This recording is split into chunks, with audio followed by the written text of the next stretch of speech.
একদিন শঙ্কর এসে বললে, তুমি অদ্বৈতবাদ না মানতে চাও মেনো না, কিন্তু গৌতম যে দেশের সর্বনাশ করলে সেটা মানো তো? এর একটা বিহিত করা উচিত নয় কি? আমি বললুম, করো বিহিত, করো, তাতে যদি শান্তি পাও তো করো, কিন্তু এটা মনে রেখো, তোমার কাজ পণ্ড করারও লোক আসবে, দেশে ধর্ম নিয়ে ফুটবল খেলা হবে, সেটা জেনে রেখো।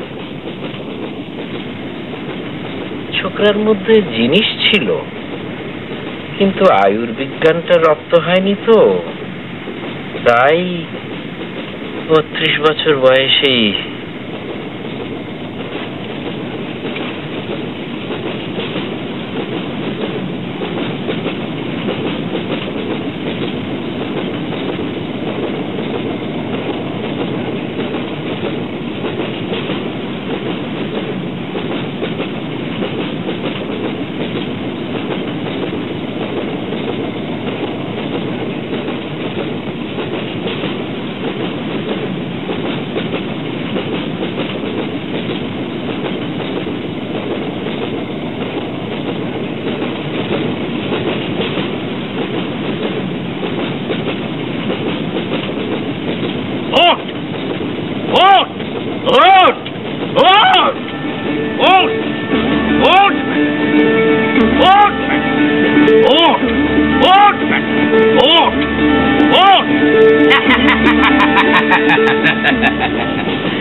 নিশ্চিন্ত হবার জো নেই, বেটাকে রোজ ঘুম থেকে ডেকে দিতে হয়।